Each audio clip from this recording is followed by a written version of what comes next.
ശാലോം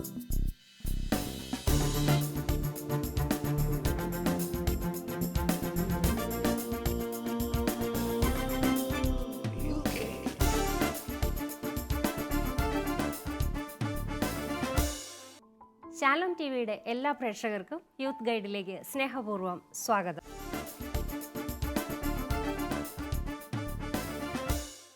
ദാമ്പത്യ ജീവിതത്തിൽ നമുക്ക് കിട്ടുന്ന സമ്മാനങ്ങളാണ് മക്കൾ. ആ മക്കൾക്കുണ്ടാകുന്ന നേരിയ ബുദ്ധിമുട്ടുകൾ പോലും മാതാപിതാക്കൾക്കും മനസമാധാനം കെടുത്തുന്നവയാണ്. ഇതിനും യൂത്ത് ഗൈഡ് ഒരു വഴികാട്ടിയാണ്. നമ്മുടെ പ്രശ്നങ്ങൾക്ക് മറുപടി നൽകുന്നതിനായി പ്രശസ്ത ഫാമിലി കൗൺസിലറായ ശ്രീമതി ഗ്രേസ് ലാൽ നമ്മോടൊപ്പം ഉണ്ട്. മാഡത്തെ ഈ പ്രോഗ്രാമിലേക്ക് നമുക്ക് സ്വാഗതം ചെയ്യാം. മാഡം, സ്വാഗതം. ഇന്ന് യുവജനങ്ങളുടെ പ്രതിനിധിയായി നമ്മോടൊപ്പം ഉള്ളത് താമരശ്ശേരി രൂപതയുടെ KCYM ജനറൽ സെക്രട്ടറിയായ മിസ്റ്റർ കരോളാണ്. കരോളിനെയും ഈ പ്രോഗ്രാമിലേക്ക് സ്വാഗതം ചെയ്യുന്നു. സ്വാഗതം. മാഡം, ഞാൻ നേരിട്ട് കത്തിലേക്ക് കടക്കുകയാണ്. ഞാൻ ഒരു അധ്യാപികയാണ്. എൻ്റെ മകൻ 5ാം ക്ലാസ്സിൽ പഠിക്കുന്നു. അവൻ പഠിക്കാൻ മിടുക്കനാണ്. ക്ലാസ്സിൽ നന്നായിട്ട് ശ്രദ്ധിക്കുകയും ചോദ്യങ്ങൾക്ക് മറുപടി പറയുകയും ചെയ്യുന്നുണ്ട്. പക്ഷെ ഒരു വിഷയത്തിൻ്റെ നോട്ട് എഴുതിയെടുക്കില്ല. ഇതൊരു ലേണിംഗ് ഡിസബിലിറ്റി ആണോ? എന്താണ് ചെയ്യേണ്ടത്? അതൊരു ലേണിംഗ് ഡിസബിലിറ്റി അല്ല. അല്ല, ഒരിക്കലും അല്ല. ലേണിംഗ് ഡിസബിലിറ്റി എന്ന് പറയുന്നത് കൊച്ചിൻ്റെ പെർഫോമൻസിൽ വരുന്ന അതിന് IQ ലെവല് കുറവായതുകൊണ്ടോ അല്ലെങ്കിൽ ഏതെങ്കിലും കാരണങ്ങളാൽ വരുന്ന കുഴപ്പങ്ങളാണ്. ഇത് അവൻ പഠിക്കാൻ മിടുക്കനാണ്. അവന് മാർക്കൊക്കെ പറയുന്നുണ്ട്, അല്ലെ കിട്ടുന്നുണ്ട്. പക്ഷെ അവൻ്റെ നോട്ട്ബുക്കിൽ നോട്ടില്ല. അതാണ് അതിൻ്റെ കാരണം എന്ന് പറയുന്നത്. പല കാരണങ്ങളുണ്ട്. കാരണം കുട്ടികളിൽ ഒരു അധ്യാപികയാണെന്ന് അമ്മയ്ക്കൊരു ഒത്തിരി എക്സ്പെക്റ്റേഷൻ ഉണ്ടാകാം ഈ കുട്ടിയെ സംബന്ധിച്ചിടത്തോളം. അമ്മയുടെ സ്കൂളിലാണോ ഈ കുട്ടി പഠിക്കുന്നതെന്ന് അമ്മ എഴുതിയിട്ടില്ല. എങ്കിലും ഒന്നുകൂടി ഈ കൊച്ചിന് സ്ട്രെസ് കൊടുക്കും അമ്മ. അമ്മയുടെ സ്കൂളിലാണെങ്കിൽ അമ്മയ്ക്ക് ആ ക്ലാസ്സിലെ ഏറ്റവും ബെസ്റ്റ് കുട്ടി എൻ്റെ കുട്ടിയായിരിക്കണം, അല്ലെ നാണക്കേടാ. ടീച്ചർ എന്നുള്ള നിലയിൽ എൻ്റെ ഒരു ഏറ്റവും വലിയ പരാജയമാണ് എൻ്റെ മക്കൾ പഠിക്കാത്തതെന്ന് ടീച്ചേഴ്സിന് പൊതുവിലൊരു അഭിപ്രായമുണ്ട്. പിന്നെ രണ്ടാമത്തെ കാര്യം എന്നാന്ന് ചോദിച്ചു കഴിഞ്ഞാൽ, അമ്മയെ സംബന്ധിച്ചിടത്തോളം അമ്മ ഭയങ്കര തിരക്കുള്ള ആളല്ലേ. രാവിലെ വീട്ടിലെ കാര്യങ്ങൾ നോക്കണം, സ്കൂളിൽ പോകണം, പിന്നെ വരണം. അപ്പോൾ ആ കൂട്ടത്തിൽ ഈ കൊച്ചിന് എനിക്ക് തോന്നുന്ന ആവശ്യമില്ലാത്ത പ്രഷർ കൊടുക്കുന്നുണ്ടാവും. ഈ അമ്മയോടുള്ള വാശി, എങ്ങനെയെങ്കിലും അമ്മയെ തോപ്പിക്കണം. അമ്മയ്ക്ക് ഏറ്റവും നിർബന്ധമായിട്ട് വേണ്ടത് നോട്ട്ബുക്കുകളെല്ലാം കറക്റ്റ് ആയിരിക്കണം, പുസ്തകങ്ങളെല്ലാം നീറ്റായിരിക്കണം, അവൻ്റെ കാര്യങ്ങളെല്ലാം അവൻ അടുക്കി പെറുക്കി തന്നെത്താൻ ചെയ്യണം. ഇത് അമ്മയ്ക്ക് ഭയങ്കര നിർബന്ധമുള്ള കാര്യമാണ്. അപ്പൊ അമ്മയെ നോവിക്കാനായിട്ട് ഏറ്റവും നല്ല പണി എന്ന് പറയുന്നത് ബുക്കിലൊന്നും എഴുതാതിരിക്കുക. അപ്പൊ തള്ളയ്ക്ക് നല്ലതായിട്ട് നോവുമല്ലോ, അപ്പൊ അമ്മയ്ക്ക് നല്ലതായിട്ട് നോവുമല്ലോ. ഇത് അവൻ എൻജോയ് ചെയ്യുന്നുണ്ട്, അവൻ പഠിക്കാൻ മിടുക്കനാണ്. ഇത് കാരണം ഇത് സമാന സ്വഭാവങ്ങളുള്ള ധാരാളം കേസുകൾ എനിക്ക് വരാറുണ്ട്. ചില കുട്ടികൾ ക്ലാസ്സിലിരുന്ന് ശ്രദ്ധിക്കും, അവർ ചോദിക്കുന്ന ചോദ്യങ്ങൾക്കെല്ലാം മറുപടിയുണ്ട്, അവർക്ക് എല്ലാ കാര്യങ്ങളും അറിയാം. അവർ പരീക്ഷയിലൊന്നും എഴുതി വെക്കില്ല. എന്നുവെച്ചാൽ വീട്ടിലെപ്പോഴും പറയുന്ന പഠിക്കുക പഠിക്കുക പഠിക്കുക. അപ്പൊ ഈ വീട്ടുകാർക്കിട്ടുള്ള ഒരു വേല കൊച്ചു അറിയാതെ സംഭവിക്കുന്നത്. കൊച്ചുകുട്ടിയാണ്, 5ാം ക്ലാസ്സേ ആയിട്ടുള്ളൂ. അവൻ അറിയാതെ സംഭവിച്ചുകൊണ്ടിരിക്കുന്ന അവന്റെ മനസ്സിന്റെ ഒരു ഡിഫൻസ് മെക്കാനിസം അതാണത്. അമ്മയ്ക്കിപ്പോൾ ചെയ്യാൻ പറ്റുന്ന ഏറ്റവും പ്രധാനപ്പെട്ട കാര്യം എന്ന് പറയുന്നത് കുഞ്ഞുമായിട്ട് നല്ലൊരു ഫ്രണ്ട്ഷിപ്പിലാകുക. അമ്മ സ്കൂളിൽ അധ്യാപികയായാൽ മതി, വീട്ടിൽ അധ്യാപികയാകരുത്. വീട്ടിൽ വന്ന് all stand up, sit down. ചില ടീച്ചേഴ്സ് അങ്ങനെ വീട്ടിലും വെച്ചിട്ടുണ്ട്, ബ്ലാക്ക് ബോർഡ് ചോക്ക് കൊണ്ട് വെച്ചിട്ടുണ്ട്, എന്നിട്ട് എഴുതി വെച്ചിരിക്കുകയാണ്, പിള്ളേരിരുന്ന് എഴുതിക്കോണം. ഇനി പരീക്ഷ എടുക്കുമ്പോൾ ഇവര് ചില പാരന്റ്സിന്റെ പണി എന്താണെന്ന് വെച്ചാൽ ലീവ് എടുത്തിട്ട് പിള്ളേരെ ഇരുന്ന് പഠിപ്പിക്കുക. ഈ 5ാം ക്ലാസ്സിൽ പഠിക്കുന്ന കുട്ടികളെ ഒന്നും അത്രയും കഷ്ടപ്പെടേണ്ട കാര്യമൊന്നുമില്ല. അവനൊരു ഹൈസ്കൂൾ ലെവൽ ആകുമ്പോഴത്തേക്ക് അമ്മ ഇത്ര വറി അടിച്ചാൽ മതി, അവൻ പഠിച്ചോളും. അവൻ ആ ബേസ് ഒക്കെ കൊടുത്തിട്ടുണ്ടെങ്കിൽ ചെയ്യേണ്ട ഒരു ഭാഗം എന്ന് പറയുന്നത് അവനായിട്ടൊരു നല്ല സാമ്രാജ്യം ക്രിയേറ്റ് ചെയ്ത് കൊടുക്കുക. അവന്റെ പഠനമുറി, അവന്റെ മേശ, അല്ലെ അവന്റെ കാര്യങ്ങള്, ബുക്ക്, അതെല്ലാം ഒന്ന് നീറ്റായിട്ട് സൂക്ഷിക്കാനായിട്ട് അമ്മ ഒന്ന് ശ്രദ്ധിച്ചാൽ മതി. അതിന് വടി എന്ന് പറയുന്ന സാധനം ഇങ്ങനെയുള്ള കുട്ടികൾക്ക് നല്ലതല്ല. അമ്മമാരുടെ എല്ലാം കഷ്ടത്തിൽ ഒരു വടി കാണും, ഇത് പിടിച്ചോണ്ടാണ് നടക്കുന്നത്. ആവശ്യമുള്ളിടത്തും ഇല്ലാത്തടത്തും ദേഷ്യം വരുമ്പോഴെല്ലാം ഇത് പിള്ളേരുടെ പുറത്ത് തീർക്കും. അപ്പൊ പിള്ളേർക്ക് ഓട്ടോമാറ്റിക്കലി ഈ അമ്മമാരോട് വെറുപ്പാണ്. ആ വെറുപ്പിൽ നിന്നായിരിക്കാം ഇവൻ ഇങ്ങനെയുള്ള ഒരു തീരുമാനത്തിലേക്ക് കടന്നു വരുന്നത്. അതുകൊണ്ട് അമ്മയും കുഞ്ഞും തമ്മിലൊരു നല്ല ബന്ധം ഉണ്ടാകുക. അപ്പോൾ വന്നു കഴിഞ്ഞാൽ അവന് അമ്മ ഒരു നല്ല ടൈം ടേബിൾ ഉണ്ടാക്കി കൊടുക്കട്ടെ ആദ്യം. ആ ടൈം ടേബിൾ ഒന്ന് ഒട്ടിച്ചു വയ്ക്കുക. അതിനകത്ത് അവന് എല്ലാത്തിനുള്ള സമയം ഉണ്ടാവണം. കളിക്കാനുള്ള സമയം, ഹോംവർക്ക് ചെയ്യാനുള്ള സമയം, പഠിക്കാനുള്ള സമയം, TV കാണാനുള്ള സമയം. ഇനി ഇതിനകത്തുള്ള ഒരു കുഴപ്പം, TV കാണിക്കില്ല, എല്ലാത്തിനും റെസ്ട്രിക്ഷൻസ് ആകും. പഠിച്ചോണം. അപ്പോൾ അവന് ചെയ്യാൻ പറ്റുന്ന ഒരു കാര്യം എന്ന് പറയുന്നത് അമ്മയ്ക്ക് വേണ്ടി ചെയ്യുന്ന ഒരു പണിയാണിത്. പതുക്കെ പതുക്കെ അവന് കൊച്ചു കൊച്ചു സമ്മാനങ്ങൾ അമ്മയ്ക്ക് ഓഫർ ചെയ്യാം. ഇന്ന് നല്ല നോട്ടാണ് എഴുതിയിരിക്കുന്നത്, മോൻ്റെ ഹാൻഡ് റൈറ്റിംഗ് നല്ലതാണ്, അതുകൊണ്ട് അമ്മ ഒരു കൊച്ചു സമ്മാനം, ഒരു കൊച്ചു പുസ്തകമാകാം, അല്ലെങ്കിൽ എന്തെങ്കിലും നല്ലൊരു കാര്യം, അവന് ഇഷ്ടമുള്ള ഒരു കാര്യം, അല്ലെ വരയ്ക്കാനുള്ള കളർ പെൻസിലുകളോ എന്തെങ്കിലും. 5ാം ക്ലാസ് അല്ലേ, അവൻ അങ്ങനെ കൊച്ചു കൊച്ചു ഗിഫ്റ്റുകളൊക്കെ കൊടുത്ത് അമ്മയുമായിട്ട് ഒന്ന് അടുപ്പിക്കുക. എന്തിനാണ് പഠിക്കുന്നത്, ആ പഠിക്കുന്നതിൻ്റെ ആവശ്യകത, അവൻ എന്തായി തീരാനാണ്, അത് അമ്മയ്ക്കൊന്ന് ചെറുതിലെ പഠിച്ച് വലിയ ആളാകണം, അങ്ങനെ ഇട്ട് കൊടുത്താൽ ഇത് ഇത് ലേണിംഗ് ഡിസബിലിറ്റി അല്ല. അമ്മ അതോർത്ത് വറിയടിക്കേണ്ട കാര്യമില്ല. എന്താണ് കരണ് പറയാനുള്ളത്? എനിക്ക് തോന്നുന്നു ഇന്നത്തെ ആധുനിക കാലഘട്ടത്തിൽ മിക്ക കുടുംബങ്ങളിലും കണ്ടുവരുന്ന ഒരു സംഭവമാണിത്. കാരണം മാതാപിതാക്കൾ കൂടുതൽ മക്കളിൽ നിന്ന് എക്സ്പെക്റ്റ് ചെയ്യുന്നു, അതിനനുസരിച്ച് മക്കൾക്ക് ഒരു പക്ഷേ പെർഫോം ചെയ്യാൻ സാധിക്കുന്നില്ല എന്ന് വരുമ്പോൾ സമൂഹത്തിൽ മാതാപിതാക്കൾക്ക് എങ്ങനെ ഈ ഒരു പ്രശ്നത്തെ അഭിമുഖീകരിക്കാൻ സാധിക്കുമെന്ന് അവർക്കൊരു ചിന്താഗതിയുണ്ട്. അപ്പോൾ മക്കളിലേക്ക് അത് അടിച്ചേൽപ്പിക്കുന്നതായിട്ടാണ് കാണുന്നത്. അപ്പോൾ അതിൽ നിന്നും ഉരുത്തിരിവാകുന്ന അമ്മയുടെ ഒരു ഉത്കണ്ഠ എന്നതിൽ കവിഞ്ഞ് ഇതിനെ ഒരു വലിയ പ്രശ്നമായി കാണേണ്ടതില്ല. പകരം ആ കുട്ടിയുടെ ഒരു മാനസികാവസ്ഥ മനസ്സിലാക്കുകയും അതനുസരിച്ച് പ്രവർത്തിക്കാനൊന്ന് സന്നദ്ധയാവുകയും ചെയ്തിട്ടുണ്ടെങ്കിൽ ഈ പ്രശ്നങ്ങൾക്ക് വളരെ സിമ്പിളായിട്ട് ഒരു പരിഹാരം കണ്ടെത്താൻ സാധിക്കുമെന്നാണ് എൻ്റെ ഒരു കണ്ടെത്തൽ വിലയിരുത്തൽ. മാഡം, നമുക്ക് ഈ സന്ദർഭത്തിൽ നമുക്ക് ഈ കുട്ടികളിൽ കാണുന്ന ലേണിംഗ് ഡിസബിലിറ്റീസ് എന്തൊക്കെയാണ്, അത് നമുക്ക് എങ്ങനെ ഐഡന്റിഫൈ ചെയ്യാൻ പറ്റും എന്നുകൂടി നമുക്ക് പ്രേക്ഷകർക്കൊന്ന് പറഞ്ഞു കൊടുക്കുന്ന നല്ലതായിരിക്കും. ലേണിംഗ് ഡിസബിലിറ്റി എന്ന് പറയുന്നത് നമുക്ക് ചെറുപ്പം മുതലേ മനസ്സിലാക്കാനായിട്ട് പറ്റുന്ന ഒരു കാര്യമാണ്. കാരണം അക്ഷരങ്ങൾ പഠിക്കുന്ന സമയം തൊട്ട് തന്നെ കൊച്ചിന് ഓർമ്മശക്തി കിട്ടുന്നില്ലെങ്കിൽ നമ്മൾ പഠിപ്പിച്ചെല്ലാം വെക്കുന്നു. കൊച്ചിന് ഇപ്പൊ ABCD അല്ലെങ്കിൽ IE ആദ്യത്തെ ആ ലെവല് തൊട്ട് നമുക്കത് തിരിച്ചറിയാൻ പറ്റും. കൊച്ചത് ഓർമ്മശക്തി ഇല്ലാതെ ഓർത്തെടുക്കുന്നില്ല, മറന്നുപോകുന്നു. അപ്പൊ അതെന്തുകൊണ്ട്, പല പ്രാവശ്യം പഠിപ്പിച്ചിട്ട് മറന്നു പോകുന്നത് എന്തുകൊണ്ട്? അവിടെ തന്നെ ആ കൊച്ചിനെ ശ്രദ്ധിക്കാൻ തുടങ്ങണം. ചിലപ്പോൾ IQ ലെവലിൽ കുറവാണെങ്കിൽ നമുക്ക് ആ സമയത്ത് തന്നെ കണ്ടെത്താനായിട്ട് പറ്റും. പിന്നെ 1ാം ക്ലാസ് 2ാം ക്ലാസ് ഒക്കെ ആയി കഴിയുമ്പോഴത്തേക്ക് അവന് പഠിക്കുന്ന വിഷയങ്ങൾ അതിനനുസരിച്ച് അതിനുള്ള ബോധം കിട്ടുന്നില്ല. ഒരു 5ാം ക്ലാസ്സിൽ പഠിക്കേണ്ട കുട്ടിക്ക് വേണ്ട ഒരു ലെവലുണ്ട്.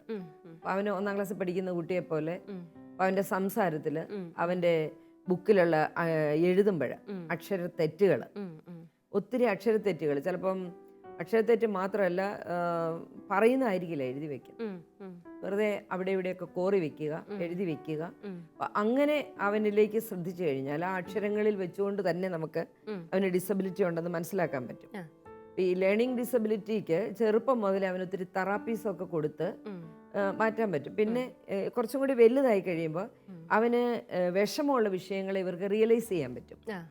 അതായത് ചില കുട്ടികൾക്ക് മാത്സ്, ഫിസിക്സ് അങ്ങനെയുള്ള ചില വിഷയങ്ങളോട് ബുദ്ധിമുട്ടായിരിക്കും അവർക്ക്. അപ്പോൾ പിന്നെ ചെയ്യേണ്ടത്, ഇപ്പം നമുക്ക് ഓപ്പൺ സ്കൂളുകളുണ്ട്. ഓപ്പൺ സ്കൂളുകളിൽ പിള്ളേർക്ക് ഇഷ്ടമുള്ള വിഷയങ്ങൾ പഠിക്കാം. അവൻ ചിലപ്പോൾ മലയാളം, ഇംഗ്ലീഷ് അതൊക്കെ ഒത്തിരി ഇഷ്ടപ്പെടും. ചിലർ സോഷ്യൽ സയൻസ്, ഇക്കണോമിക്സ് ഒക്കെ ഇഷ്ടമായിരിക്കും. ഏതെങ്കിലും വിഷയം കാണും. ഈ ലേണിംഗ് ഡിസബിലിറ്റി ഉള്ള പിള്ളേർ ഒന്നും പഠിക്കാതിരിക്കത്തില്ല. അപ്പോൾ അവന് താല്പര്യമുള്ള വിഷയങ്ങൾ സെലക്ട് ചെയ്ത് പഠിക്കാൻ പറ്റുന്ന ഓപ്പൺ സ്കൂളുകളെ നമുക്ക് ആശ്രയിക്കാം. അങ്ങനെയുള്ള സ്കൂളുകൾ ധാരാളമുണ്ട്. അങ്ങനെ വരുമ്പോൾ അവർ ആ വിഷയത്തിൽ മിടുക്കരായി പോയി ആ വിഷയത്തിൽ എന്തെങ്കിലും സ്പെഷ്യലൈസേഷൻ എടുത്ത് അവർക്ക് ജീവിത വിജയം നേടാൻ പറ്റും. ഇതിനകത്തുള്ള ഒരു കുഴപ്പമെന്ന് പറയുന്നത്, ഇങ്ങനെ ചില വിഷയങ്ങളിൽ പുറകോട്ടുള്ള പിള്ളേരെ വലിയ മിടുക്കരുടെ കൂടെ കൊണ്ടേയിരുത്തും നമ്മൾ. എല്ലാവരും ഒരേപോലെ പഠിക്കും. ഇവര് പൊതുവെ ഇച്ചിരി ഹൈപ്പർ ആക്റ്റീവ് ആയിരിക്കാറില്ലേ ഈ ചില കുട്ടികളൊക്കെ? അങ്ങനെ ആവണമെന്നില്ല. അത് നന്നായിട്ട് പഠിക്കുന്ന പിള്ളേരെ ഹൈപ്പർ ആക്റ്റീവ് ആവും.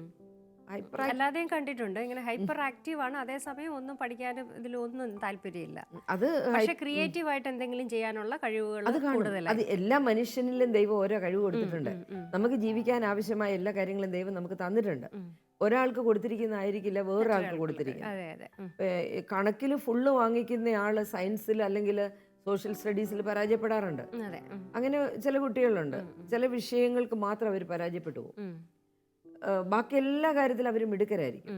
അപ്പൊ അത് കണ്ടെത്തുക എന്നുള്ളതാണ്. പിന്നെ ചിലർക്ക് നമ്മുടെ ഇവിടുത്തെ ഒരു സ്കൂളിംഗ് സമ്പ്രദായം ഈ വിദേശങ്ങളിലൊക്കെ ആണെങ്കിൽ അതുമായിട്ട് നമുക്ക് ഒത്തിരി എന്താ പറയുക വ്യത്യാസമുണ്ട്. വിദേശങ്ങളിലാണെങ്കിൽ ഇപ്പോൾ വരയ്ക്കാൻ മാത്രം അറിയാവുന്ന ഒരു കുട്ടിയെ വരച്ച് പഠിപ്പിക്കാനുള്ള സംവിധാനങ്ങളാണ്. അവൻ പഠിക്കണ്ട. ഇപ്പൊ നമ്മുടെ ഇവിടെ അങ്ങനെ അല്ലല്ലോ. ഒരു സിലബസ് ഉണ്ട്. ആ സിലബസ് ഫുള്ള് പിള്ളേർ പഠിക്കണം. അത് നമുക്ക് മാറ്റാൻ പറ്റത്തില്ല. നമ്മുടെ സിസ്റ്റം അങ്ങനെയാ. അപ്പൊ ചെയ്യാൻ പറ്റുന്ന കാര്യം എന്ന് പറയുന്നത്, ആ കുട്ടിയെ ഏത് വിഷയത്തിലാണ് അവന്റെ താല്പര്യം, വരയ്ക്കാനാണോ, ഡാൻസ് ചെയ്യാനാണോ, അല്ലെങ്കിൽ അവന് ഏതിലാണ് താല്പര്യം അത് കണ്ടെത്തി അതിനെ പ്രോത്സാഹിപ്പിക്കുക. പ്ലേയേഴ്സ് ആയിരിക്കും, ഫുട്ബോൾ തീർച്ചയായിട്ടും. പ്ലേയേഴ്സ്. അപ്പം അവർക്ക് ആ ഒരു വഴിയിലൂടെ അവരെ തിരിച്ചു വിട്ടാൽ മതി. അങ്ങനെ പിന്നെ ധാരാളം പിള്ളേർ ജീവിത വിജയം നേടിയ പിള്ളേരെ എനിക്കറിയാം. ഇപ്പോൾ പഠിക്കുന്ന പിള്ളേരെ എനിക്കറിയാം. ഹൈസ്കൂൾ ലെവലിലൊക്കെ അവർ ഭയങ്കര മിടുക്കരായിട്ട് പെർഫോം ചെയ്യാറുണ്ട്. അപ്പോൾ ഈ ലേണിംഗ് ഡിസബിലിറ്റി ഉള്ള പിള്ളേരെ നമ്മളെപ്പോഴും വീട്ടിൽ തഴയും. പിന്നെ ഇവർ സ്ഥിരം കേൾക്കുന്ന കുറച്ച് ശാപവാക്കുകൾ, ഒന്നിനും കൊള്ളുകയില്ല, ഇതെന്നെ ഇങ്ങനെ ഒരു പൊട്ടായി പോയത്, നീ മാത്രം എന്നെ ഇങ്ങനെ, ദൈവമേ എൻ്റെ ആങ്ങളുടെ മക്കളെല്ലാം എന്ത് മിടുക്കരാ, പക്ഷെ എൻ്റെ പിന്നെ വീട്ടിലുള്ള ഒരു കുടുംബത്തിൽ ഇതുപോലെ ഒരെണ്ണം ഉണ്ടായിട്ടില്ല. ഈ സ്ഥിരം ഇവർ കേൾക്കുന്ന കുറച്ച് വാക്കുകളുണ്ട്. അതാണ് ഈ പിള്ളേരുടെ പ്രശ്നം എന്ന് പറയുന്നത്. ഇനി മറ്റുള്ളൊരു വീട്ടിൽ വരുമ്പോൾ 2-3 പിള്ളേരുണ്ട്, മറ്റു 2 പിള്ളേരും മിടുക്കരാണ്.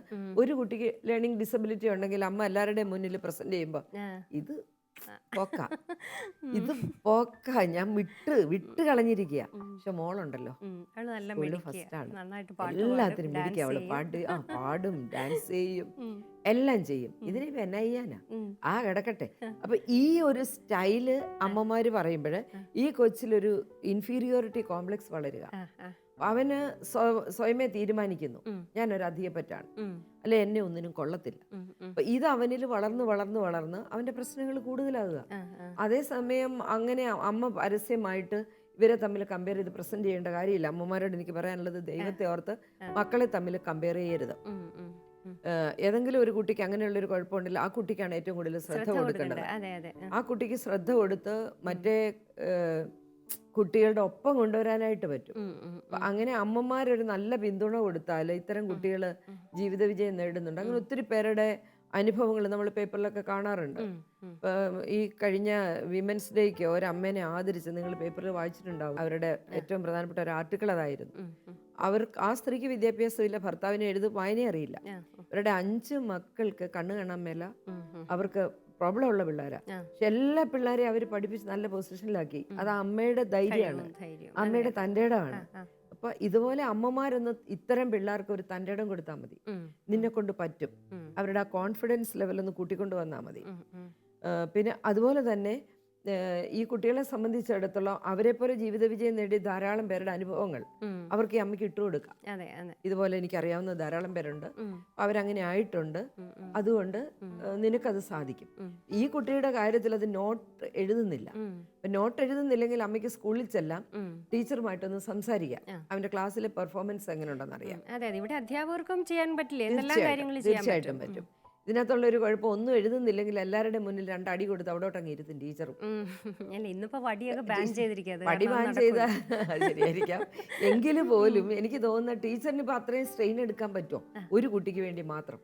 ശരിക്കും അങ്ങനെയാണ് പറയുന്നത്. ഓരോ കുട്ടിയെയും ശ്രദ്ധിക്കണം. ക്ലാസ്സിൽ ഒരു കുട്ടി എഴുതാൻ സ്ലോ ആണെങ്കിൽ അവൻ അതിനുള്ള സമയം കൊടുക്കണം, എല്ലാവരുടെയും നോട്ട് ബുക്ക് കറക്റ്റ് ചെയ്യണം എന്നൊക്കെ പറയുന്നുണ്ട്. അപ്പോൾ ഒരു കുട്ടി എഴുതുന്നില്ലെങ്കിൽ ആ ടീച്ചറിന്റെ ഉത്തരവാദിത്വമാണ് ആ കുട്ടിയെ പിടിച്ചിരുത്തി എഴുതിക്കുക. അത് ശരിയാണ്. ടീച്ചിങ്ങിനെ ഒരു ഡിവൈൻ പ്രൊഫഷൻ ആയിട്ട് എടുക്കുന്ന ഒരു അധ്യാപികയ്ക്ക് അത് പറ്റത്തുള്ളൂ. ഒരു ജോലിയായിട്ട് എടുക്കുമ്പോഴത്തേക്ക് നമുക്ക് ജോലി തീർത്ത് എത്രയും പെട്ടെന്ന് ബുക്കെല്ലാം കറക്റ്റ് ചെയ്ത് വെക്കുക. എന്റെ പണി തീർക്കണമല്ലോ, കാരണം വർക്കിംഗ് ലോഡ് ഒത്തിരി ഉണ്ട്, വർക്ക് ലോഡ് ഇവർക്ക് ഒത്തിരി ഉണ്ട്. അപ്പൊ എനിക്ക് തോന്നുന്നത് അങ്ങനെ അവർക്ക് ശ്രദ്ധിക്കാൻ പറ്റില്ല. പിന്നെ പണ്ടത്തെ പോലെ അല്ലല്ലോ, ഒരു ക്ലാസ്സിൽ 40-50 പിള്ളേരാണ്. ഈ സ്കൂളുകളെല്ലാം തന്നെ ഇപ്പൊ CBSE ICSE ഒക്കെ വരുമ്പോൾ ഒത്തിരി പിള്ളേരാ. ഈ ഇത്രയും പിള്ളേരെ അവർക്ക് ശ്രദ്ധിക്കാൻ പറ്റാതെ പോകുന്നു. ടീച്ചേഴ്സിനെ ഞാൻ കുറ്റം പറയല്ല, അവരുടെ പ്രശ്നം ഇത്രയും പേരെ എങ്ങനെ അവർക്ക് ഈക്വൽ ആയിട്ട് ശ്രദ്ധിക്കാൻ പറ്റും? അവർക്ക് ചെയ്യാൻ പറ്റുന്ന കാര്യങ്ങളുണ്ട്. ഏറ്റവും മിടുക്കര് പിള്ളേരെ ഏൽപ്പിച്ചാൽ മതി.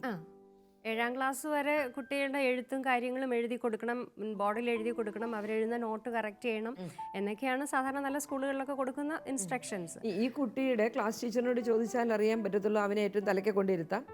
ക്ലാസ് ടീച്ചറിന് വേണമെങ്കിൽ അവൻ എഴുതുന്നൊന്ന് നോക്കി പോകാം, അല്ലെ പിന്നെ അടുത്ത് മേശ കൊണ്ടുവച്ച് എഴുതിക്കാം. ടീച്ചറിന്റെ മേശയിലോട്ട് ഇവനെ മാത്രം വിളിച്ചുകൊണ്ട് വരിക. അവൻ എഴുതുന്നത് ടീച്ചറിന് ഉറപ്പാക്കാൻ വേണ്ടി അവനൊരു സ്പെഷ്യൽ കെയർ കിട്ടുന്നെന്ന് തോന്നുമ്പോൾ ഓട്ടോമാറ്റിക്കലി അവൻ എഴുതും. കാരണം അവൻ ബാക്കി ആൻസറുകളെല്ലാം പറയുന്നുണ്ടല്ലോ. അപ്പൊ എഴുതാൻ പറ്റാത്ത പോകുന്ന അല്ല അത്. അതൊരു ഡിസബിലിറ്റി ആയിട്ട് നമുക്ക് കാണാൻ പറ്റുന്നില്ല. എനിക്കത് കാണാൻ പറ്റുന്നില്ല.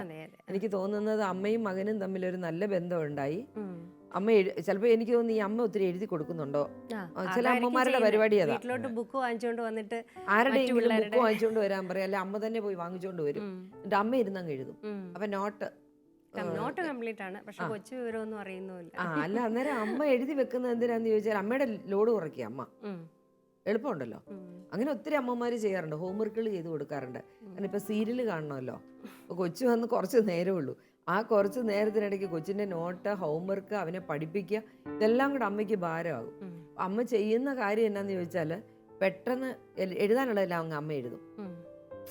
അപ്പം പിന്നെ സീരിയൽ പെട്ടെന്ന് ഇരുന്ന് കാണേണ്ടതാണ്. അപ്പം അമ്മമാരിങ്ങനെ ഒത്തിരി കാര്യങ്ങളൊക്കെ മണ്ടത്തരങ്ങൾ പിള്ളേരെ ചെയ്യാറുണ്ട്. അമ്മ നോട്ട് എഴുതി കൊടുക്കാതിരിക്കുക. അമ്മമാരൊരിക്കലും നോട്ടോ പകർത്തോ ഒന്നും എഴുതി കൊടുക്കരുത്. അത് എത്ര സമയം എടുത്താലും പിള്ളേരെ കൊണ്ട് തന്നെ ചെയ്യിക്കുക. പിന്നെ പിള്ളേർ ചെയ്യുമ്പോൾ അവർക്ക് കൊച്ചു കൊച്ചു സമ്മാനങ്ങൾ കൊടുക്കുകയും പ്രോത്സാഹിപ്പിക്കുകയും ചെയ്യുന്നത് നന്നായിരിക്കുന്നു എന്ന് പറയുകയും ചെയ്യാം. പിന്നെ ഇവനെ പഠിപ്പിക്കുമ്പോൾ എഴുതി പഠിപ്പിക്കാം. ഒരു ബുക്ക് വേറെ വെക്കുക, എന്നിട്ട് അവനെ കൊണ്ട് അതിൻ്റെ ആൻസറുകൾ എഴുതിപ്പിക്കുക. ഇപ്പം എഴുതുമ്പം അവന് തീർച്ചയായിട്ടും അത് എഴുതാൻ പറ്റുന്നുണ്ടോ ഇല്ലയോ എന്ന് അമ്മയ്ക്ക് അറിയാൻ പറ്റും. അത് ഒരു പിന്നെ അമ്മയും കുഞ്ഞും തമ്മിലൊരു നല്ല ബന്ധമുണ്ട്. പ്രത്യേകിച്ച് അധ്യാപികയായിരിക്കുന്ന സ്ഥിതിക്ക് ആ കൊച്ചിനെ ഒന്നും പൊക്കിക്കൊണ്ടുവരാൻ അമ്മയ്ക്ക് സാധിക്കും. അമ്മ ഒന്ന് ട്രൈ ചെയ്താൽ മതി.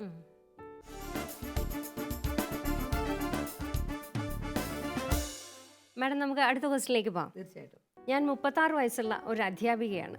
എൻ്റെ പ്രധാന പ്രശ്നം കോപമാണ്. രാവിലെ എഴുന്നേൽക്കുമ്പോൾ തന്നെ എനിക്ക് വട്ടുപിടിക്കും. കുട്ടികളെ ഒരുക്കി സ്കൂളിലേക്ക് പോകും വരെ ഞാൻ വാതോരാതെ സംസാരിക്കുകയും ദേഷ്യപ്പെടുകയും ചെയ്യും. നിൻ്റെ ഈ സ്വഭാവം ഒട്ടും നല്ലതല്ല എന്ന് ഭർത്താവ് പലപ്പോഴും പറയാറുണ്ട്. പക്ഷേ എനിക്ക് മാറ്റാൻ പറ്റുന്നില്ല. അച്ഛനും അമ്മയും ഒക്കെ അടങ്ങുന്ന ഒരു വലിയ കുടുംബമാണ് ഞങ്ങളുടേത്. ഓക്കെ, 36 വയസ്സേ ഉള്ളൂ. കല്യാണം കഴിഞ്ഞിട്ട് ഒത്തിരി നാളായിട്ടില്ല. ചെറിയ കുട്ടികള്, അപ്പനുണ്ട്, അമ്മയുണ്ട്, വലിയൊരു കുടുംബമാണ്. അപ്പൊ ആ കുടുംബത്തിലേക്ക് കല്യാണം കഴിച്ച് കൊണ്ടുവരുമ്പോൾ ആ കുട്ടി എനിക്ക് തോന്നുന്നു ഈ വലിയ കുടുംബത്തിലെ കാര്യങ്ങൾ ചെയ്യാനായിട്ട് ഒട്ടും മനസ്സുകൊണ്ട് പ്രിപ്പയർഡ് ആയിരുന്നിരിക്കില്ല. അതൊരു പ്രധാനപ്പെട്ട കാര്യമാണ്. കാരണം ഒരു കൂട്ടുകുടുംബമാകുമ്പോൾ ഭാരങ്ങൾ കൂടും, ഉത്തരവാദിത്തങ്ങൾ കൂടും.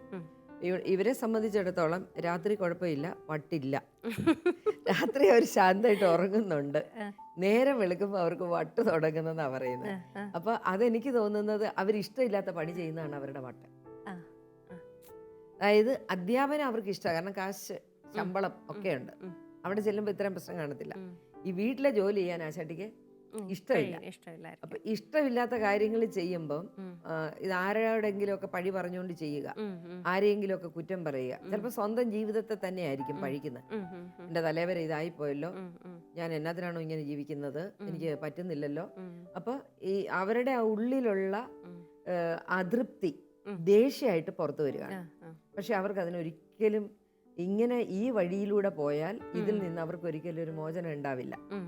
ആദ്യം അവർ ചെയ്യേണ്ടത് എന്തിനാണ് കല്യാണം കഴിച്ചതെന്ന് തീരുമാനിക്കണം. കാരണം വിവാഹം കഴിക്കുമ്പോൾ ഒരു സ്ത്രീക്ക് ഒരു കുടുംബത്തിൽ ചെന്ന് കയറുമ്പോൾ ഉത്തരവാദിത്വങ്ങളുണ്ട്. ആ ഉത്തരവാദിത്വങ്ങളിൽ നിന്ന് നമുക്ക് ഒരിക്കലും ഒളിച്ചോടാൻ പറ്റത്തില്ല. ഇതിനകത്ത് എനിക്ക് പ്ലസ് പോയിന്റ് ആയിട്ട് കാണുന്ന 1-2 കാര്യങ്ങളുണ്ട്. ഭർത്താവ് കൂടെ ഉണ്ട്, കുറച്ച് ജോലിയൊക്കെ നമുക്കൊന്ന് ഷെയർ ചെയ്യിക്കാം. അത്യാവശ്യം പിള്ളേരെ ഒന്ന് ഒരുക്കാൻ, അല്ലെ പപ്പ അവരുടെ യൂണിഫോം ഒന്ന് തേച്ചു കൊടുത്തേര്, അല്ലെ അവരുടെ ഷൂ ഒന്ന് പോളിഷ് ചെയ്ത് കൊടുത്തേര്. അതൊക്കെ നമുക്കൊന്ന് സ്നേഹത്തോടെ പറഞ്ഞാല് അവർ ചെയ്തു തരുമെന്നാണ് എന്റെ വിശ്വാസം. അത്രയും ക്രൂരന്മാരൊന്നുമല്ല നമ്മുടെ ആണുങ്ങൾ, നല്ല ആണുങ്ങള്. പിന്നെ അപ്പനും അമ്മയുണ്ട്. ആ അപ്പനും അമ്മയുള്ള സ്ഥിതിക്ക് ഈ കുഞ്ഞുങ്ങളുടെ കുറെ കാര്യങ്ങളില് ഈ അപ്പനും അമ്മയ്ക്കും ഒന്ന് ഹെൽപ്പ് ചെയ്യാൻ പറ്റും. ഇതൊരു നീണ്ട കത്തായിരുന്നു. അപ്പനും അമ്മയ്ക്കും അത്രയും ആരോഗ്യമായി പ്രായമുള്ളവരാണ്. ഭർത്താവും നല്ല ഒരു കോളേജ് അധ്യാപകനാണ്. ഒന്നിച്ച് ഇവർ പല കാര്യങ്ങളും സഹകരിക്കാറും ഒക്കെ ഉണ്ട്. പക്ഷേ ഈ സ്ത്രീക്ക് ദേഷ്യം സഹിക്കാൻ പറ്റുന്നില്ല എന്നുള്ളതാണ് പ്രധാന പ്രശ്നം. അപ്പൊ നമുക്ക് ആ ദേഷ്യം കുറയ്ക്കാനുള്ള വഴികളിലേക്കാണ് ആദ്യം പോകുന്നത്. ഒന്ന്, ആ സാഹചര്യങ്ങളെ സ്നേഹിക്കാൻ പഠിക്കുക. ദൈവം എനിക്ക് തന്നിരിക്കുന്ന അനുഗ്രഹമാണ് മാതാപിതാക്കൾ. കാരണം വീട് പൂട്ടിക്കെട്ടാതെ ഇറങ്ങിപ്പോ രണ്ടുപേർക്കും. അതെ അതെ, വളരെ പ്രധാനപ്പെട്ട ഒരു കാര്യമാണ്. അവര് ആ കുടുംബത്തിൽ ഇരിക്കാൻ 2 പേരുണ്ട്. പൂട്ടിക്കെട്ടി എല്ലാവരെയും പോകുന്ന വഴിക്ക് ദൈവമേ പൂട്ടിയായിരുന്നോ, താക്കോൽ എടുത്തായിരുന്നോ, ഗ്യാസ് ഓഫ് ചെയ്തായിരുന്നു, അയ്യോ ഞാൻ വാഷിംഗ് മെഷീനകത്ത് തുണി ഇട്ടപ്പോ കറണ്ട് ഇല്ലായിരുന്നു. എത്ര പേര് അങ്ങനെയൊക്കെ ചെയ്യുന്നു. ഗ്യാസ് തിരിച്ചു വരും, ഗ്യാസ് ഓഫ് ചെയ്തില്ലായിരുന്നു. ഇതൊന്നും വിഷമിക്കേണ്ട, അവിടെ 2 പേരൻസ് ഉണ്ട്. ദൈവം അനുഗ്രഹിച്ച് ആ കുടുംബത്തെ അവര് സമാധാനത്തോടെ പൂട്ടിക്കെട്ടാതെ നോക്കാൻ പറ്റുന്ന 2 പേര്. പിന്നെ ഈ സ്ത്രീക്ക് ഒരു ടൈം മാനേജ്മെന്റ് ഉണ്ടാവണം. രണ്ടാമത് അതുണ്ടോന്നറിയില്ല. ചിലപ്പോൾ ഒരു 7 മണി 8 മണിയാകുമ്പോൾ എഴുന്നേറ്റ് വന്നിട്ടായിരിക്കും ഈ ബഹളം കാണിക്കുന്നത്. അവർക്ക് പാതി ജോലി വൈകിട്ട് ചെയ്തു വെക്കാം. മിക്കവാറും ജോലി ചെയ്യുന്ന സ്ത്രീകൾ, ഞാൻ ഉൾപ്പെടെ ചെയ്തു വെക്കുന്ന പാതി പണി തലേ ദിവസം ചെയ്യും. രാവിലെ പയർ മെഴുക്കുവരട്ടി ഉണ്ടാക്കണമെങ്കിൽ അതൊക്കെ ഒടിച്ച് റെഡിയാക്കി നമുക്കൊരു പാത്രത്തിനകത്ത് അടച്ച് ഫ്രിഡ്ജിനകത്ത് വെക്കാം. രാവിലെ അത് മെഴുക്കുവരട്ടിക്ക് ഇട്ടാൽ മതി. ചോറ് പാതി വേവാക്കി നമുക്ക് ഇതിനകത്ത് എടുത്തു വെക്കാവുന്ന സംവിധാനങ്ങളുണ്ട്. പിന്നെ നേരം വെളുത്തൊന്ന് തിളപ്പിച്ചാൽ മതി. പിന്നെ മീനൊക്കെ ആണെങ്കിൽ നമുക്ക് അരച്ചൊക്കെ പുരട്ടി ഫ്രിഡ്ജിനകത്ത് വെച്ച് കഴിഞ്ഞാൽ പെട്ടെന്ന് എടുത്തൊന്ന് വറുത്താൽ മതി. ഇപ്പൊ ഇവർക്ക് അങ്ങനെ ഒരു ഓർഡർ ഉണ്ടാവണം. ആദ്യം ആ സ്ത്രീക്ക് ഒരു ഓർഡർ ഉണ്ടാവണം. അതും ഉണ്ടാവില്ല ചിലപ്പോൾ. കല്യാണത്തിന് മുമ്പ് ജോലി ചെയ്തൊരു ശീലം കാണത്തില്ല. അപ്പൊ ഇവിടെ വരുമ്പോൾ എല്ലാം കൂടെ കുഴച്ച് മറിച്ചിടും. അപ്പോൾ എല്ലാ ജോലിയും കൂടെ ഒരുമിച്ച് ചെയ്യേണ്ടി വരുമ്പോഴത്തേക്കാണ് ഈ പൊട്ടിത്തെറി വരുന്നത്. അപ്പം അങ്ങനെ പുറത്തോണ്ട് ജോലി ചെയ്യും. അപ്പൊ ഈ നെഗറ്റീവ് എനർജി എല്ലാവർക്കും അസ്വസ്ഥത ഉണ്ടാക്കും. തീർച്ചയായിട്ടും അവരുണ്ടാക്കുന്ന ആഹാരം കഴിക്കുന്നവർക്കും അസ്വസ്ഥതയാണ്. കാരണം നമ്മളൊരു ആഹാരം ഉണ്ടാക്കിയ പോലും ആ അമ്മയുടെ സ്നേഹം ഇട്ട് വേണം ഉണ്ടാക്കാൻ, അമ്മയുടെ സന്തോഷം ഇട്ട് വേണം ഉണ്ടാക്കാൻ. എന്നാലേ അത് കഴിക്കുന്നവർക്ക് ഒരു സുഖം വരത്തുള്ളൂ, ഒരു സന്തോഷം വരത്തുള്ളൂ. നമ്മൾ എന്തുമാത്രം എഫർട്ട് എടുക്കുന്നു അത്രയും ഫുഡ് നന്നായിരിക്കും. തീർച്ചയായിട്ടും അവരോട് ആദ്യം വേണ്ടത് ഒരു ടൈം മാനേജ്മെന്റ്. പിന്നെ അവർ ഓരോ ഫുഡിനെ കുറിച്ച് അവർക്കൊരു പ്ലാൻ ഉണ്ടാവണം. സൺഡേ ഇപ്പൊ അവർക്ക് അവധിയുള്ള ദിവസങ്ങളിൽ വിശാലമായിട്ട് ഉണ്ടാക്കട്ടെ, പാലപ്പോ മുട്ടക്കറിയൊക്കെ ഉണ്ടാക്കട്ടെ. അല്ലാത്ത ദിവസങ്ങളിൽ അവർ ഇച്ചിരി എളുപ്പമുള്ള ആഹാരം എന്തെങ്കിലും ഉണ്ടാക്കണം. മാവൊക്കെ ഉണ്ടാക്കി വെച്ചാൽ പെട്ടെന്ന് ദോശ ഇട്ടാൽ മതി, അല്ലെങ്കിൽ പെട്ടെന്ന് ഇഡ്ഡലി ഉണ്ടാക്കിയാൽ മതി. അവർക്ക് അങ്ങനെ ചെയ്യാൻ പറ്റും. വിഷമം പിടിച്ചതൊക്കെ അവർക്ക് അല്ലാത്ത ദിവസം ഉണ്ടാക്കാം. പിന്നെ രണ്ടാമത്തെ കാര്യം എന്ന് പറയുന്നത് തുണി അലക്കാൻ ഉള്ള സമയം. അത് ഒന്നുകിൽ രാത്രിയിൽ കഴുകി ഇവർക്കിടാം. രാവിലെ ഇവർ ഇതെല്ലാം കൂടെ പോകുമ്പോഴാണ് ഈ പ്രശ്നം വരുന്നത്. ഒരു വസ്തു പാത്രം കഴുകാൻ കിടക്കുന്നു, ഒരു വസ്തു തുണി അലക്കാൻ കിടക്കുന്നു. അവർക്കൊരു പ്ലാനും പദ്ധതിയും ഉണ്ടാക്കണം. ഓരോ ദിവസം ഉണ്ടാക്കുന്ന ഫുഡിനെ കുറിച്ച് ഒരു പ്ലാൻ ഉണ്ടാവണം. പിന്നെ ഒത്തിരി വാരി വലിച്ചുണ്ടാക്കാതെ അത്യാവശ്യം നീറ്റായിട്ട് ഉണ്ടാക്കാനായിട്ട് ശ്രമിക്കുക. അപ്പം ചെയ്യേണ്ടത് രാവിലെ ഇച്ചിരി നേരത്തെ എഴുന്നേൽക്കുക. ഒന്നാമത് ദൈവത്തോട് പ്രാർത്ഥിച്ചിട്ട് അന്നത്തെ ദിവസം തുടങ്ങുക. തമ്പുരാനെ, നിന്റെ മഹത്വത്തിനായിട്ട് ഇന്നത്തെ ദിവസം ഉപയോഗിക്കാൻ എന്നെ നീ ഒന്ന് ഒരുക്കണേന്ന് പറയുക. എന്നിട്ട് മനസ്സിൽ വേണമെങ്കിൽ പ്രാർത്ഥനകൾ റിപ്പീറ്റ് ചെയ്യാം. ഇല്ല അടുക്കള കൊണ്ട് ഒരു ചെറിയ പാട്ടുപെട്ടി അല്ലെ ഒരു റേഡിയോ. പല സ്ത്രീകളും ചെയ്യുന്ന ഒരു കാര്യമാണ് ഒരു ചെറിയ റേഡിയോ. 500 രൂപയുടെ കാര്യങ്ങൾ മേടിച്ചു വെക്കാൻ. അതൊന്ന് ഓൺ ചെയ്ത് വെച്ചാൽ ഇവർക്ക് അന്നത്തെ ഈ സുഭാഷിതങ്ങൾ, അതിനകത്ത് ഒത്തിരി കാര്യങ്ങളുണ്ട് കേൾക്കാൻ. പ്രഭാതപേരി എന്നൊക്കെ പറഞ്ഞ് കുറച്ച് ജനറൽ നോളജ് ഉണ്ടാകും. അതിന്റെ കൂട്ടത്തിൽ അങ്ങ് പൊക്കോളും. ഇല്ലെങ്കിൽ ഒരു കൊച്ചു ടൈപ്പ് റെക്കോർഡർ. ഇപ്പൊ ഞാനൊക്കെ ചെയ്യാറില്ല, എനിക്കൊരു കൊച്ചു ടൈപ്പ് റെക്കോർഡർ ഉണ്ട്. അതിനകത്ത് ഡിവോഷണൽ സോങ് അങ്ങ് ഇടും. അപ്പൊ കൂട്ടത്തിൽ പാടിക്കൊണ്ട് അങ്ങ് ജോലി ചെയ്യണം. മൊബൈലിൽ പാട്ട് വെച്ചോട്ടെ, ആ പാട്ടിന്റെ കൂടെ പാടി അങ്ങ് ജോലി ചെയ്യട്ടെ. അപ്പം 2 കാര്യങ്ങളാ. ഒന്ന് പ്രാർത്ഥനയും നടക്കും, 2 നമ്മുടെ ദേഷ്യം പോവും. അപ്പൊ അതാണ് അവർക്കുള്ള ഒരു രണ്ടാമത്തെ വഴി ഞാൻ പറയുന്നത്. മൂന്നാമത്തെ വഴി രാവിലെ ഇടുന്ന ഡ്രസ്സൊക്കെ രാവിലെ എഴുന്നിട്ട് അലമാരിയിൽ ഉള്ളിടത്തോളം വലിച്ച് താഴോട്ട് ഇട്ടിട്ട് അതിനകത്തൊന്ന് പിക്ക് ചെയ്യാതെ തലേദിവസം ഒന്ന് എടുത്തു വെച്ചിട്ട് കിടക്കാനായിട്ട് ശ്രമിക്കുക. കുട്ടികളുടെ രാവിലെ ഏത് സാരിയാണ് ഉടുക്കുന്നതെന്ന് തീരുമാനിച്ചിട്ട് അതൊന്ന് എടുത്തു വെച്ചേക്കാമെങ്കിൽ പിന്നെ അതിനായിട്ട് ഓടി നടക്കണ്ട. അപ്പൊ അവർക്ക് അത് ചെയ്യാൻ പറ്റും. പിന്നെ എഴുന്നേറ്റ് പല്ല് തേച്ച് വന്നു കഴിഞ്ഞാൽ ഇവരോട് ഒരു ദേഷ്യമുള്ള എല്ലാവരോടും ഞാൻ പറയുകയാണ്, ധാരാളം വെള്ളം കുടിക്കുക. 2 ഗ്ലാസ് വെള്ളം കുടിച്ചിട്ട് ആ രാത്രിയിൽ ഉണ്ടായ ആ കെമിക്കലുകളും അവരുടെ വേണ്ടാത്ത സാധനങ്ങളെല്ലാം അങ്ങ് പൊയ്ക്കോളും. അപ്പൊ ഒരു 1-2 ഗ്ലാസ് വെള്ളം കുടിച്ചിട്ട് അവർ കാപ്പി എന്തെങ്കിലും കുടിക്കാൻ പാടുള്ളൂ. പിന്നെ ഒരു ദിവസം ഒരു 12 ഗ്ലാസ് വെള്ളമെങ്കിലും വൈകുന്നേരത്തിന് മുന്നായിട്ട് കുടിച്ചു തീർക്കുക. ധാരാളം വെള്ളം കുടിക്കുമ്പോൾ സ്ട്രെസ് കുറയും, ദേഷ്യം കുറയും. അവർക്കതൊരു മരുന്നാണ് വാട്ടർ തെറാപ്പി എന്ന് പറയുന്നത്. ഇടയ്ക്കിടയ്ക്ക് ധാരാളം വെള്ളം കുടിക്കുക. പിന്നെ നല്ലത് പറയാൻ ശ്രമിക്കുക. കാരണം ഒരു അധ്യാപിക എന്നുള്ള നിലയിൽ ഒരു ക്വാളിറ്റി വേണം. അധ്യാപകനും അധ്യാപികയാണ്. അപ്പോൾ ആ സമൂഹം അവരിൽ നിന്ന് എക്സ്പെക്ട് ചെയ്യുന്ന കുറച്ച് കാര്യങ്ങളുണ്ട്. അവരുടെ ഭാഷ, അവരുപയോഗിക്കുന്ന കാര്യങ്ങളെല്ലാം തന്നെ ആരെങ്കിലുമൊക്കെ അനുകരിക്കാൻ. കുട്ടികളാണെങ്കിലും ടീച്ചേഴ്സിനെ ഒത്തിരി ബഹുമാനത്തോടെ കാണുമ്പോൾ അവർക്ക് അനുകരിക്കാനുള്ളത് എന്തെങ്കിലും ഉള്ളപ്പോഴാണ്. ഇവർ ഈ വീട്ടില് ഉള്ള ഈ ദേഷ്യം മുഴുവനും കൊണ്ടാണ് ക്ലാസ്സിലേക്ക് പോകുന്നത്. അപ്പൊ ഈ ദേഷ്യം മിക്കവാറും ഏതെങ്കിലും പിള്ളേരുടെയൊക്കെ പുറത്തായിട്ട് അവര് ഇങ്ങനെ വെക്കും. അപ്പൊ അതൊരു ഭയങ്കര കുഴപ്പമാണ്. അതുകൊണ്ട് വീടും സ്കൂളുമായിട്ട് കൂട്ടി കുഴയ്ക്കാതിരിക്കും. സ്കൂളിൽ ചെന്നാൽ അവരൊരു നല്ല അധ്യാപികയാകട്ടെ, പക്ഷേ അതിനകത്ത് ചെയ്യേണ്ട ഒരു കാര്യം എന്താണെന്ന് വെച്ചാൽ പിള്ളേരുടെ മേൽ ദേഷ്യം തീർക്കാതിരിക്കുക. അതൊരു വളരെ പ്രധാനപ്പെട്ട ഒരു കാര്യമാണ്. അപ്പൊ ഈ ദേഷ്യം കുറയ്ക്കാനുള്ള മാർഗങ്ങളാണ് ഇതൊക്കെ. പാട്ട് കേൾക്കുക. ഇനി നല്ല ദേഷ്യം വരുമ്പോൾ ഞാൻ വേറൊരു എക്സർസൈസ് ആ സ്ത്രീക്ക് കൊടുക്കുകയാണ്. നല്ല ദേഷ്യം വരുമ്പോൾ ഓടിച്ചെന്ന് ഒരു കണ്ണാടിയുടെ മുന്നിൽ നിൽക്കുക. ആ കണ്ണാടിയിൽ നോക്കി ഇവർ ആ ദേഷ്യം അങ്ങോട്ട്, അന്നേരം ഇവർക്ക് മനസ്സിലാവും മഹവൃത്തിയുടെ ഇവരെ കാണാൻ. ദേഷ്യം വരുമ്പോൾ നമ്മൾ ഭയങ്കര നമ്മുടെ സൗന്ദര്യം എല്ലാം പോവും, ഭയങ്കര വൃത്തികേടായിരിക്കും. അപ്പൊ ഓടിച്ചെന്ന് ഒരു കണ്ണാടിയുടെ മുന്നിൽ നിൽക്കുക, ദേഷ്യം ദേഷ്യപ്പെടാതിരിക്കാൻ പറ്റും. ഈ കരയുന്നവർ ചിലരുടെ പരിപാടി എന്നാ ഫുൾ ടൈം കരയോണ്ട് നടക്കും. രാവിലെ മുതൽ കരച്ചില്ല, എപ്പോഴും കരച്ചിലാണ്. അപ്പൊ ഇത് കെട്ടിയവന്മാർക്ക് ഭർത്താക്കന്മാർക്ക് എന്തോരം തലവേദന ഉണ്ടാക്കുന്നത്. അതെ. അവർക്ക് എങ്ങനെയും ഇതിനകത്തൊന്ന് ഓടി രക്ഷപ്പെടാനാണ് തോന്നുന്നത്. പിള്ളേർക്കും ഇങ്ങനെ തന്നെയാണ്. കുറെ കഴിയുമ്പോൾ ഈ പിള്ളേർ അമ്മയെ ബഹുമാനിക്കത്തില്ല, അമ്മയിൽ നിന്ന് ഓടി രക്ഷപ്പെടാൻ നോക്കും. അതുകൊണ്ട് കൊച്ചു കൊച്ചു ജോലികൾ പിള്ളേരെ കൊണ്ട് ചെയ്യിക്കാം അത്യാവശ്യം. കരോളിൻ്റെ വൈഫാണ് ഇങ്ങനെ പ്രതികരിക്കുന്നതെങ്കിൽ എങ്ങനായിരിക്കും താങ്കളുടെ പ്രതികരണം? എനിക്ക് തോന്നുന്നു സാധാരണഗതിയിലൊരു സിസ്റ്റമാറ്റിക് അല്ലാത്തത് കൊണ്ടാണ് ഇങ്ങനെ ഒരു പ്രതിസന്ധിയിലേക്ക് ആ കുടുംബം കടന്നു പോകുന്നത്. അപ്പോൾ കുറച്ചും കൂടെ സിസ്റ്റമാറ്റിക് ആയിട്ട് മാഡം ഏകദേശം എല്ലാ കാര്യങ്ങളും കവർ ചെയ്ത് കഴിഞ്ഞു. എങ്ങനെ സിസ്റ്റമാറ്റിക് കാര്യങ്ങൾ, പിറ്റേ ദിവസത്തെ കാര്യങ്ങൾ വലിയ വെപ്രാളം കൂടാതെ എനിക്കിങ്ങനെ ഒരു കുറവുണ്ട് എന്ന് മനസ്സിലാക്കി കഴിഞ്ഞാൽ തന്നെ പകുതി പ്രശ്നങ്ങൾ തീർന്നു എന്നാണ് ഞാൻ വിശ്വസിക്കുക. അല്ലെങ്കിൽ ഏറ്റവും ചേർന്ന് നിൽക്കുക ഭർത്താവായിരിക്കും, ഒരു പക്ഷേ ഏറ്റവും കൂടുതൽ ഭാര്യയെ ചേർന്ന് നിൽക്കുക. അപ്പോൾ ഭർത്താവ് അല്ലെങ്കിൽ ഏറ്റവും സ്നേഹിക്കപ്പെടുന്ന മകനോ മകൾക്കോ അമ്മയെ തിരുത്താൻ സാധിക്കും. അമ്മ ഇങ്ങനെ ഒരു പ്രശ്നമുണ്ട് എന്ന് വളരെ ശാന്തമായി അമ്മയോട് പറഞ്ഞു കൊടുത്താൽ അമ്മയ്ക്കത് മനസ്സിലാകുകയും അപ്പോൾ അതിന് വേണ്ട ഒരു ക്രമീകരണം ജീവിതത്തിൽ വരുത്താൻ സാധിക്കുകയും ചെയ്യും. ഇപ്പം എൻ്റെ ജീവിതത്തിലാണെങ്കിൽ എൻ്റെ ഭാര്യയോട് വളരെ വ്യക്തമായി ഇങ്ങനൊരു പ്രശ്നമുണ്ട് എന്ന് പറഞ്ഞു കൊടുത്താൽ സാധാരണഗതിയിൽ ഉള്ളവർക്ക് അതെ വളരെ മാന്യം അത് മനസ്സിലാക്കാൻ സാധിക്കും.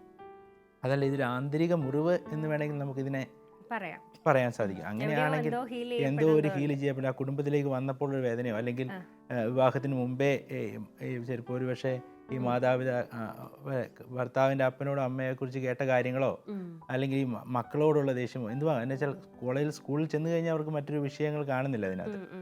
അപ്പോൾ അതിനെ ഏറ്റവും നല്ല രീതിയിൽ ക്രമീകരിക്കുക, നല്ലൊരു ധ്യാനം കൂടിയാൽ തന്നെ ഒരു പക്ഷേ ഇതിൻ്റെ ഒരു ആന്തരിക സൗഖ്യം, വലിയൊരു ഹീലിംഗ് ലഭിക്കും. അതുകൊണ്ട് തന്നെ രാവിലെ ഒരു പ്രാർത്ഥനയോടെ തുടങ്ങി വളരെ ശാന്തമായി ഈ കാര്യങ്ങൾ ക്രമീകരിക്കാൻ വേണ്ടിയിട്ട് സ്വയം ഒരു തീരുമാനത്തിലേക്ക് എത്തുക എന്നതാണ് എനിക്ക് തോന്നുന്നത് ഇതിൽ ഏറ്റവും കാര്യക്ഷമമായി ഈ പ്രശ്നത്തെ പരിഹരിക്കാൻ സാധിക്കുക എന്നാണ് എൻ്റെ ഒരു കണ്ടെത്തൽ. ഇതിനകത്തുള്ള ഒരു കാര്യം എന്ന് പറയുന്നത് ചില മനുഷ്യർക്ക് ദേഷ്യം കൂടുതലാണ് പൊതുവെ. അതിപ്പോൾ കരോൾ പറഞ്ഞതുപോലെ എനിക്ക് മനസ്സിലാകുന്ന ഒരു കാര്യം, ചെറുപ്പത്തിൽ വീട്ടിൽ പിള്ളേർ വളർത്തുമ്പോൾ ഉള്ള കാര്യങ്ങളുണ്ട്. അപ്പൊ അവർക്ക് കിട്ടിയിരിക്കുന്ന ഇപ്പൊ ആന്തരിക മുറിവിനെ കുറിച്ച് പറഞ്ഞുകൊണ്ടാണ് അവർക്ക് കിട്ടിയിരിക്കുന്ന അവരുടെ അപ്പനിൽ നിന്നോ അമ്മയിൽ നിന്നോ കിട്ടിയിരിക്കുന്ന കുറച്ച് അനുഭവങ്ങളുണ്ടാവും. എപ്പോഴും ദേഷ്യപ്പെടുന്ന അമ്മയുടെ കൂടെയും പരസ്പരം തെറി പറയുന്ന മാതാപിതാക്കളുടെ കൂടെയൊക്കെ വളരുന്ന പിള്ളേര് അതൊക്കെ തന്നെയാണ് പഠിക്കുന്നത്. അപ്പൊ അതവര് റിപ്പീറ്റ് ചെയ്യാൻ സാധ്യതയുണ്ട്. പിന്നെ രണ്ടാമത്തെ കാര്യം എന്ന് പറയുന്നത്, ഈ കുട്ടിയെ സംബന്ധിച്ചിടത്തോളം ഇവളുടെ എക്സ്പെക്ടേഷൻ ഒരു പക്ഷേ കോളേജ് അധ്യാപകനാണ്, ഞങ്ങൾ രണ്ടുപേരും കൂടെ ടൗണിൽ എവിടെയെങ്കിലും ഒരു വീടൊക്കെ എടുത്ത് പിള്ളേരും ഒക്കെ ആയിട്ട് ജീവിക്കുമെന്നൊക്കെ ഓർത്തായിരിക്കും വന്ന്. അപ്പൊ ഈ നാട്ടിൻപുറത്തേക്ക് വരുമ്പോൾ അവിടെ ആ സാഹചര്യങ്ങൾ, പഴയ വീടായിരിക്കും, അപ്പൻ അമ്മ, അപ്പൊ അത് തൂത്തുവാരിയാലും പറ്റുന്നില്ല, വൃത്തിയാവുന്നില്ല, അങ്ങനെ ചില കാര്യങ്ങൾ കാണും, നമുക്കറിയില്ല. എന്തായാലും കൊള്ളാം, ഭർത്താവിന് ഈ കാര്യത്തിൽ ഒരു മാർഗമുണ്ട്. ഇതുപോലെയുള്ള ഭാര്യമാരെ ഹാൻഡിൽ ചെയ്യുമ്പോൾ അവരുടെ നല്ല കാര്യങ്ങളിൽ അവരെ സപ്പോർട്ട് ചെയ്യുകയും അവരെ പ്രോത്സാഹിപ്പിക്കുകയും ചെയ്യുക. നന്നായിട്ട് കുക്ക് ചെയ്യാൻ നിനക്കറിയാം, നന്നായിട്ട് അണിഞ്ഞൊരുങ്ങാൻ നിനക്കറിയാം, നീ ചെയ്യുന്നത് മതി, എൻ്റെ അപ്പയ്ക്കും അമ്മയ്ക്കും പ്രശ്നമില്ല, നീ ഇത്രയും ചെയ്താൽ മതി. അപ്പൊ അവൾക്കൊരു വർക്ക് ലോഡ് കൊടുക്കാതിരിക്കും, വർക്ക് ലോഡ് കൊടുക്കുന്ന രീതിയിൽ ചെയ്യാതിരിക്കുക. ഒരു പാർട്ട് ടൈം, ഇപ്പൊ ഇവർ രണ്ടുപേരും ഇത്രയും വിദ്യാഭ്യാസം ഉള്ളവരാണ്, അത്രയും ശമ്പളം വാങ്ങിക്കുന്നവരാ. ഒരു പാർട്ട് ടൈം സെർവന്റിനെ വെച്ചാൽ തുണിയലക്ക്, തുടയ്ക്ക, മാതാപിതാക്കളുടെ കാര്യങ്ങൾ, അങ്ങനത്തെ കുറച്ച് കാര്യങ്ങൾ അങ്ങ് കഴിയും. അപ്പൊ പിന്നെ ഇവർക്ക് അത്രയും വർക്ക് ലോഡ് വരുന്നില്ല. എനിക്ക് തോന്നുന്നു ഇതിനറിയാം, രാവിലെ അടുക്കളയിലെ ജോലി, മാതാപിതാക്കൾക്ക് വേണ്ടിയുള്ളതെല്ലാം ഉണ്ടാക്കി വെക്കണം, ഭർത്താവിനെ വിടണം, കുഞ്ഞുങ്ങളെ വിടണം, ഇതെല്ലാം ഈ പുള്ളിക്കാരി തന്നെ ചെയ്യേണ്ടി വരുന്നത് കൊണ്ടാണ് ഇത്രയും പ്രശ്നങ്ങൾ ഉണ്ടാവുന്നത്. അപ്പൊ അതുകൊണ്ട് അത് ഭർത്താക്കന്മാരോട് ഞാൻ പറയുന്നത്, സ്ത്രീകളെ മനസ്സിലാക്കുക. ആണുങ്ങളുടെ ഒരു കരുത്തല്ല സ്ത്രീക്ക് അവർ ബലഹീനതയുള്ളവരാ. ചില ദിവസങ്ങളിൽ സ്ത്രീക്ക് എല്ലാം പറ്റിയെന്ന് വരത്തില്ല. പിന്നെ സ്ത്രീകളുടെ ദേഷ്യവുമായിട്ട് അവരുടെ ശാരീരിക ഘടനയ്ക്ക് ഒരു ബന്ധമുണ്ട്. അതായത് പ്രത്യേകിച്ച് ഈ പീരീഡ് ഒക്കെ അടുക്കുന്ന സമയങ്ങൾ, ഓവുലേഷൻ ടൈമുകൾ, കൂടുതൽ സ്ത്രീകൾ വയലന്റ് ആവുന്ന ദിവസങ്ങളാണ്. അപ്പൊ ആ ഹോർമോണുമായിട്ടൊരു ബന്ധമുണ്ട്. ഇതൊന്നും മനസ്സിലാക്കുന്ന ഒരു പുരുഷനാണെങ്കിൽ ഇന്ന ദിവസങ്ങളിൽ ഇവൾക്ക് ദേഷ്യം കൂടുതൽ ഉണ്ടാവാൻ സാധ്യതയുണ്ട്, അപ്പൊ ഞാൻ കുറച്ച് കാര്യങ്ങൾ അങ്ങ് ഏറ്റെടുക്കാം, നീ ചൂടാവണ്ട, ഞാൻ ഏറ്റെടുക്കാം, ഞാൻ കിച്ചണിൽ സഹായിക്കാം, അല്ലെങ്കിൽ നമുക്ക് ഇന്ന് ഒരു കാര്യം നമുക്ക് പുറത്തുനിന്ന് ഇച്ചിരി സാധനങ്ങളും വരുത്തി വൈകിട്ട് കഴിക്കാം, അപ്പൊ നീ ഒന്ന് ബാക്കി കാര്യങ്ങൾ നീ ചെയ്താൽ മതി, ഞാൻ വരുമ്പോൾ 2 പാഴ്സൽ എടുത്ത് പോരാ. എല്ലാ ദിവസവും അല്ല, ഇവിടെ ചില ദിവസങ്ങളില്ലെങ്കിൽ ഇവളെ ഒന്ന് സപ്പോർട്ട് ചെയ്യാനായിട്ട് ഭർത്താക്കന്മാര് ഒന്ന് തയ്യാറാകുക. ഭർത്താക്കന്മാർക്കിടെ ഒരു കുഴപ്പമെന്ന് വെച്ചാൽ എൻ്റെ അമ്മ തന്നെയല്ലേ 5-6 എണ്ണത്തിനെ വളർത്തി, എൻ്റെ അമ്മ തന്നെയല്ലേ പശുവിനെ കറന്ന്, എൻ്റെ അമ്മ തന്നെയല്ലേ നെല്ല് പുഴുങ്ങി ഉണങ്ങി എല്ലാവരെയും കഞ്ഞി കുടിപ്പിച്ചു. അപ്പോൾ എൻ്റെ അമ്മ തന്നെ ഇത്ര എല്ലാം ചെയ്തു. പിന്നെ ഇത്ര കാര്യങ്ങൾ ഇവക്ക് ചെയ്യാനുള്ളൂ, ഇവക്ക് എന്തുകൊണ്ട് ചെയ്തുകൂടാ, തന്നെ ചെയ്യട്ടെ. അതൊരു വാശിയായിട്ട് എടുക്കുന്ന ഭർത്താക്കന്മാരുണ്ട്. അപ്പോൾ അവിടെ സ്ത്രീകൾക്ക് പ്രശ്നം കൂടും. ഭർത്താവിൻ്റെ ശ്രദ്ധ ക്ഷണിക്കൽ നോട്ടീസ് ആയിരിക്കും പറഞ്ഞുകൊണ്ടിരിക്കുന്നത്. കാരണം ഇവള് പറയുന്ന കേൾക്കേണ്ട ഏക വ്യക്തി ഈ പാർട്ടിയാണ്. അത് കരിങ്കല്ലിന് കാറ്റ് പിടിച്ച പോലെ പുള്ളി കേൾക്കുന്നില്ലെങ്കിൽ അത് അതിലും പ്രശ്നം. അതുകൊണ്ട് ഇവർ പരസ്പരം ഇതുപോലെയുള്ള സ്ത്രീകളെ ഹാൻഡിൽ ചെയ്യുമ്പോൾ ഭർത്താക്കന്മാർ നല്ല സപ്പോർട്ട് കൊടുക്കുക, അവർ ചെയ്യുന്ന നല്ല കാര്യങ്ങളെ പ്രോത്സാഹിപ്പിക്കുക.